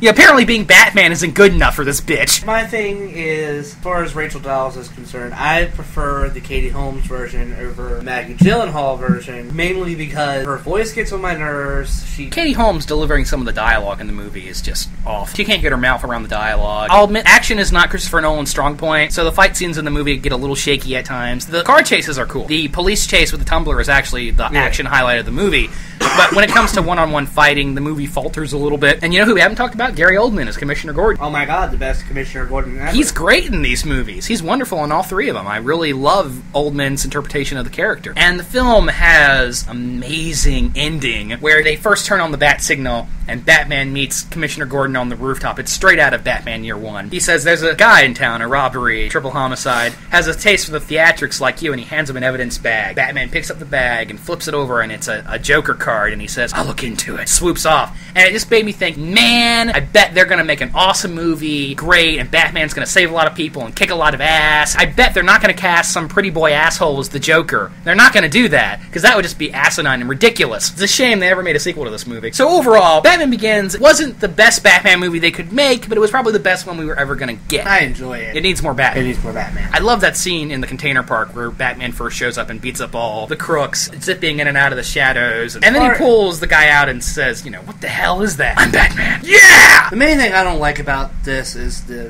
Batsuit. I really can't get the Batsuit is that important to you that it ruins the entire movie for you. Well, I mean, my god, he wears it for 90% of the movie. Well, not in this movie, but that's the central part of Batman is the Batsuit. And if you fuck up something that's going to be on screen that much... I understand where you're coming from. Anyway, in 2008, they sequelized it, of course. The film wasn't a huge hit, but it got a great reaction on home video, and the critical reaction was incredible. So they decided to make a sequel anyway. And we got The Dark Knight in 2008. There was huge amounts of hype because Heath Ledger got cast as the Joker for some reason, and then he went and got his stupid ass killed. So there was this tidal wave of massive hype surrounding this film. When I saw it, I hated it. And this film, people adore it. They think it's the best, not only the best Batman movie ever, but the best movie ever. Period. It was #1 on the IMDb Top 200 there for a while. And I hate it. I hate The Dark Knight. I don't like it. I think it's a bad film. I think it's a poorly made movie. Won an Academy Award, and I don't like it. When I first saw it, I was the opposite of Zach. I actually liked the movie. I thought that Heath Ledger made a good Joker. But I've been watching it here lately, and I'm like, oh my god, what the hell was he thinking? You want to make a good drinking game? Every time Heath Ledger licks his lips? Yes, every time Heath Ledger licks his lips. You will be stone drunk by the end of the night. And the Joker makeup was awful. Oh, it's terrible. I hate this version of the Joker, because it's not the Joker. He barely tells any jokes. He laughs and thinks random chaos and destruction is funny, but he doesn't have any Joker venom. He doesn't have any razor-sharp playing cards. He doesn't have an acid flower. He doesn't have chalk white skin. This is like Batman without the ears on his suit, a Batarang, a Batcave, or a Batmobile. Oh wait, the movie doesn't have two of those things either! He has one cool scene in the entire movie. I'm going to make this pencil disappear. But I hate his voice, I hate his makeup, I hate the fact that he's always licking his lips, I hate the fact that he says, "Do I look like a man with a plan?" And the movie is always talking about how he's the embodiment of chaos. Except he totally has a plan! He has like a really specific plan! He has like a really definite, obvious plan, even though he doesn't claim to have a plan, but I don't know, man. I think you plan on doing this thing at a specific time so this next thing will happen to these people. I think you call that a plan. plan, jackass! It was a writer's strike movie. It wasn't actually, so there's no excuse. Harvey Dent is wasted as a character. He's not the Harvey Dent from the comics. He doesn't have any of the prior history, and when he becomes Two-Face, what does he do? He's a vigilante. Coin is barely featured at all, and he gets the worst death scene ever. Christopher Nolan is not real good about killing off his villains in interesting ways in general, but Two-Face's death scene is undeniably boring. In the beginning of the movie, you have this concept of copycat Batman. This leads to one further scene. Batman goes to China to get this Chinese accountant that's laundering money for the mob. It's this big, huge sequence where he goes to China, blows up some windows, skyhooks the guy out of there. That guy shows up later on for 2 more scenes. So why spend all that time in China if it's going to lead to nothing later on? The Joker targets Harvey Dent. Batman finds out because Joker kills some people in a building, and he finds the body, and he reconstructs the bullet, and it's a really complicated, needless thing, and I don't even remember why he does it. Why are these scenes in the movie? Trying to get fingerprints. There's a lot more other shit Joker touched in that room that he could have gotten fingerprints off of. We didn't need a 5-minute long scene where he reconstructs the bullet fragments or whatever. It's needless, and it's just wasting runtime, and the movie is long to begin with. Out of all those things I have trouble with in the film, the one thing sticks out bigger than anything else, and the fact that Batman is incompetent. An incompetent Batman, unacceptable. He doesn't save anybody in the movie. The bravest thing he does in the film is take the fall for Harvey Dent, which really isn't even all that brave. He catches Rachel Dawes when the Joker drops her out of a window, but that ends up not mattering because that character just has no personality and exists to get killed off, so the more important male characters can angst about it later on. He punches a couple people. The whole movie is him being outsmarted and defeated by the Joker. And then at the end, he doesn't even kill the guy! I know Batman doesn't kill people, but can't you make this one exception? Come on! Big epic clash between good and evil, between order and anarchy in this movie comes down to Batman getting attacked by some dogs and getting hit in the head with a lead pipe. That's the whole fight! Come on, people! And are you blind? Can you not see it? And the boat scene. Oh, I hate the ferry standoff. Okay, so Joker's got 2 boats. Okay, Yada. Everybody knows. But but what happens? Black guy grabs the remote and throws it out the window. You know who the real savior of Gotham is? Tiny Lister from Friday. That's the real savior of Gotham, not Batman. Batman doesn't do shit. Some random dude on the boat is the real hero. Undermines one of the central themes of the movie where Gotham needs Batman. Except Gotham doesn't need Batman. What the fuck is this movie about? Vigilanteism is bad, except when it isn't. Batsuit sucked too. Yeah, the Batsuit's awful. The Batpod chase scene with the Mack truck is pretty cool. I mean, yeah, Batman's just blowing the shit out of a mall, and yeah, Morgan Freeman has nothing to do. Alfred is reduced to an information dispenser. The score is terrible. It's just a collection of pounding noise that's telling you you're supposed to be getting excited, but senseless things are happening for no reason. I could probably rant for a while, but I don't like The Dark Knight. It's a bad film. And more people are agreeing with me. The tide is turning. In the future, I think people will agree with me more often. And I think if Heath Ledger had stayed alive, first off, he wouldn't have won an Oscar. And secondly, I think the film would have been much less unanimously well received. Don't you? Yeah, probably. Most people disagree with me. But someday, you'll all see how wrong you are. That being true, I went into the newest film reluctant. Kicking and screaming's more like it. I had low expectations for The Dark Knight Rises, which should have been called Batman Rises. Because it's a better title, first off. And Nolan wanted to call the movie Batman Rises, but the studio said, well, you know, that last movie just made us a couple $1 billion. You should probably have the same words in this title that were in the last one. And he reluctantly admitted to that. I went in not really expecting him. I'm not a fan of Bane. I think that's a really gimmicky, uninteresting character. He's just the Batman version of Doomsday, who was himself a gimmicky, uninteresting character. I was looking forward to Anne Hathaway in the catsuit, as we previously discussed. I didn't have a lot of expectations. However, we saw the midnight screening last night, and it was actually good. It was actually really good. It might actually be the best Batman movie ever. What do you say to that, JD? It was pretty good. It was better than I wanted it to be. But it still wasn't better than The Avengers. Throw that out there. Fuck you, Nolan lovers. The Avengers was better. You can't see this, but JD is pointing angrily at the microphone.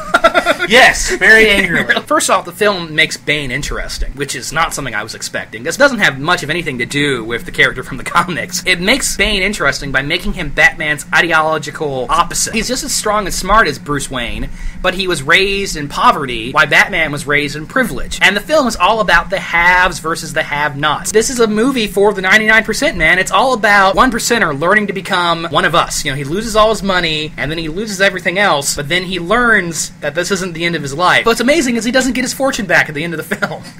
Oh, shit, spoilers. These are legitimate spoilers for like a brand new movie. Just, you didn't hear that. Anyway, I'm gonna try and tread lightly, but there will be some spoilers, yes. I'm not gonna try and tread lightly. I'm just gonna say whatever the hell I want to. The setup everybody knows. It's been 8 years. Crime has disappeared in Gotham. Bruce Wayne has become a recluse. Nobody knows what's really going on. There's a Harvey Dent Day, and there's been a Harvey Dent Act that has basically kept all the criminals they put in jail, which is why there's so little crime in Gotham now. And Gotham Enterprises is kind of falling apart financially. All this is the setup for the movie. It's Wayne Enterprises. Wayne Enterprise? Did I say Gotham Enterprise? Yes, you did. Oh, excuse me. Wayne Enterprises. Out of this emerges this character, Bane, a terrorist and a mercenary, and involved with the League of Shadows, which is a spoiler, but only kind of a spoiler. Bane comes to Gotham with his cronies and starts to tear shit up. His goal is to basically... I don't want to spoil too much, but... he's basically got two goals. He wants to crush Batman. He wants to destroy Batman on every level. He wants to put Batman through the same experience as he's been. And then he wants to basically take over Gotham. And I don't mean take it over as like a crime boss, but really make Gotham its own country, and Bane is the warlord that controls it. And there's some more stuff that goes on. There's some plot machinations that move into place. And some people have been complaining that the plot is convoluted and complicated, which is weird because I saw the movie and it's like it makes perfect sense. People watch The Dark Knight and say, oh, this movie's brilliant. But they watch this movie and they say, yeah, the plot is too complicated. Who's drinking the Kool-Aid? Anyway. They wrote Catwoman perfect. Yes, Catwoman's in this movie, and it's amazing. First off, Anne Hathaway, whom I'm a fan of as an actress, and from my understanding, JD is a pretty big fan of. I'm a big fan of Anne Hathaway. And she's brilliant as Catwoman. She brings the character to life perfectly. And what's really important is she adds humor and levity to the film. Because she's a very funny character. There are several scenes of her and Batman working together, fighting a bunch of people together, and it's awesome. They kick so much ass together, and they have such a great back and forth. Aside from all that, Anne Hathaway is really hot in the cat suit. In fact, she's so hot on a level that I don't even really know I can put it into words. There's even a great scene where Selena Kyle is stealing the pearls and looking at an arrow and or a target. That's the word. This is blatant. Target. We are in blatant spoiler territory now, by the way. Shoots an arrow and it like flies by her face and smacks right into the target. And she screams, turns around, and she's acting like a servant girl. They have a little back and forth, and she's acting like she was truly sorry. And he's like, "Those pearls were my mother's," and she goes, "I'm sorry." And he's like, "That safe is supposed to be on crack," and she goes, "Well, nobody told me it was uncrackable." I wouldn't trip a cripple.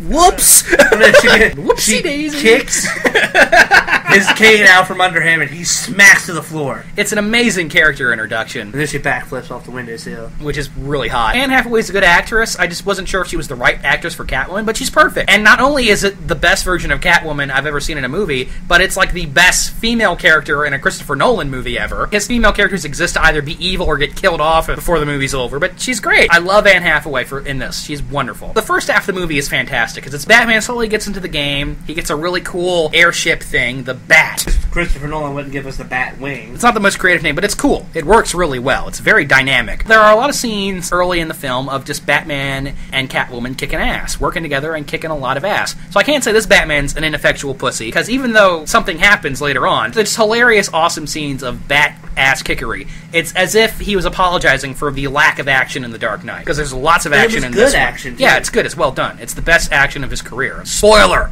Batman and Bane have their big fight. They have their huge confrontation in the sewer. Bane is hiding out in the sewer. And it's really cool. I wasn't expecting the fight scene to be that well done, but it works. It totally works. Now, when you saw this one scene in the commercial where he's running through the sewer and you're seeing the strobe lights, you're like, oh my god, I'm going to hate that. Yes, I did. I did say that, but it's a split-second scene in the movie, and it makes sense in context. I was going to say, did you hate it, or did you... No, it makes sense in context. It works 1 second in the movie. I thought that was going to be an extended... Because Dark Knight, there was the extended scene where we see the city in sonar, which was awful. So I was expecting something like that, but luckily that didn't happen. The movie's really good. The second half, there's so much tension involved. It gets really intense because most directors wouldn't do something like kill off a major character or kill off a whole city. However, because Christopher Nolan is an auteur and is allowed to do whatever he wants, you're not sure. It could happen. You really don't know if the good guys are going to win in this. And the film makes it seem possible because it's a pretty dark, bleak film, especially in the second half of its runtime when some very important plot movements happen. And things get so severe that Batman comes out in the daytime.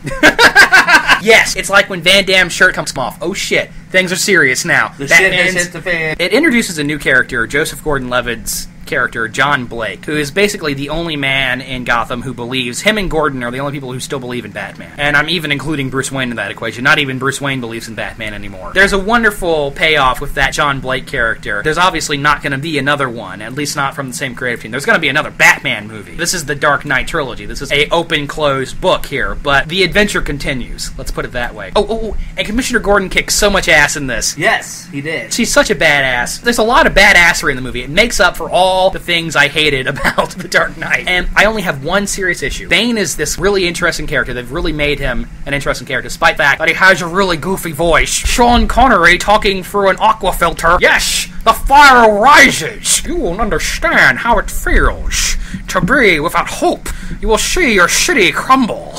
And as I said earlier, they make Bane interesting by making him the ideological opposite of Batman. And they kind of do a thing at the very end that sort of sells that out. It's frustrating. He sells out the main interesting gimmick about Bane for a plot twist. It's a good plot twist. It's effective. Don't get me wrong. It really ramps up the tension at the very end there. And it leads to an absolutely spellbinding ending. My God, the ending of this movie is good. I just feel like it maybe sells Bane out. Shawarma. Batman and Catwoman eating shawarma, that would have been great. People have seen the Avengers. Everybody and their mother has seen the Avengers twice. It's a twist we all thought was coming. By this point, every other spoiler I'd read turned out to be bullshit, so I wasn't really believing it. I want to tread lightly here. That, and there's a scene where Liam Neeson comes back. Ra's al Ghul's magical Force ghost appears. Technically speaking, I just want to throw out there that Yoda tells Obi-Wan at the end of Revenge of the Sith that Qui-Gon Jinn has found a way to come back or something and wants to teach him. Are you saying that Star Wars and Batman Begins take place in the same universe, JD? Qui-Gon Jinn is the descendant. Take place in the same galaxy. Ra's al Ghul is the descendant of Qui-Gon Jinn. Is that what you're telling me? Yes. Yes, I am. So it's really good. It's not like you need me to tell you to go see it, but it's very good. I liked it a lot, and I feel like it really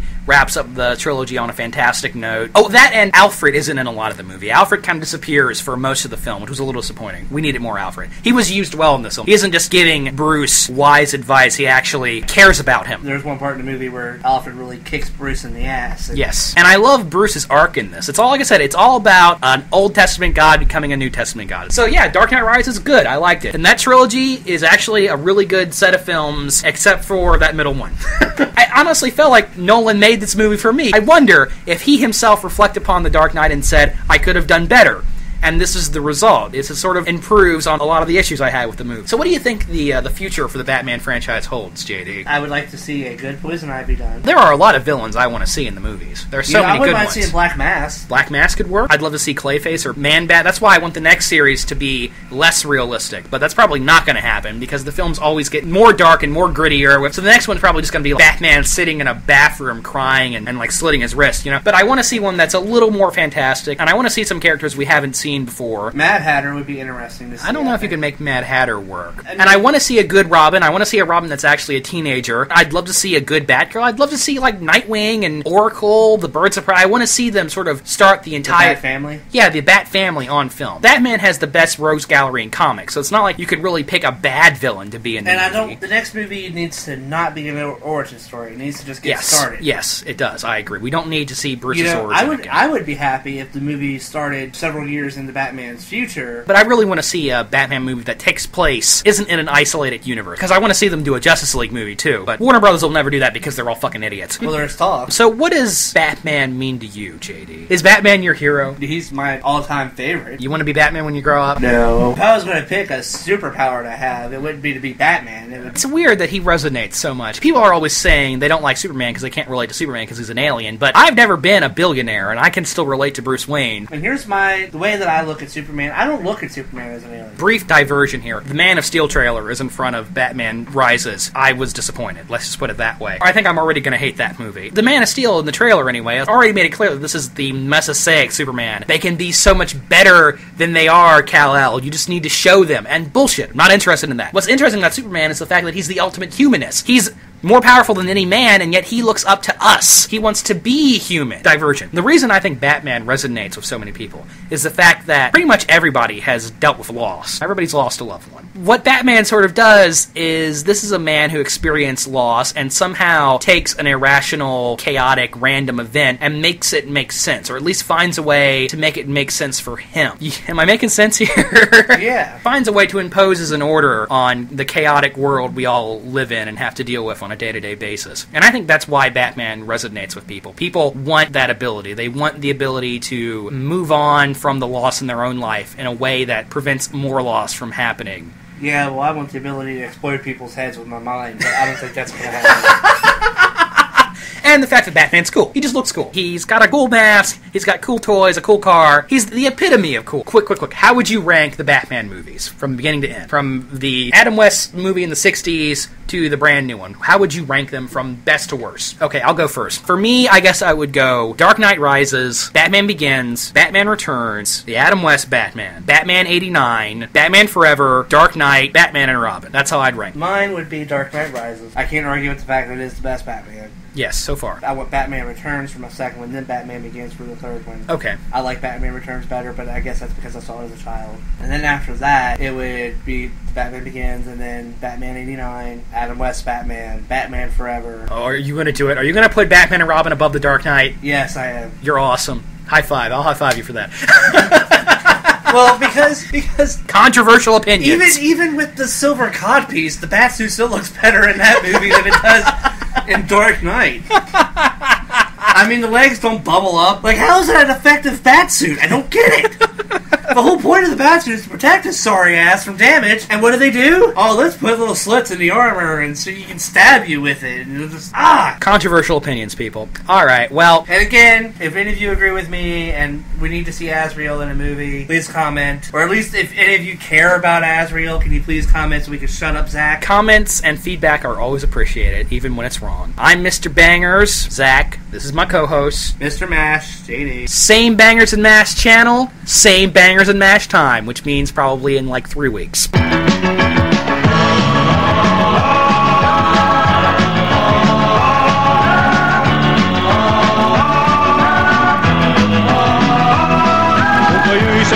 And you are so very naughty, you dirty rat. You very dirty rat. Pwede pa kayong magbago at hindi pa nahuhuli ang lahat. Let the sense compare what the world needs now is stop your rap. Let's be good na brat. Let us not be bad. Let's be good na parts. Let's be afraid of God.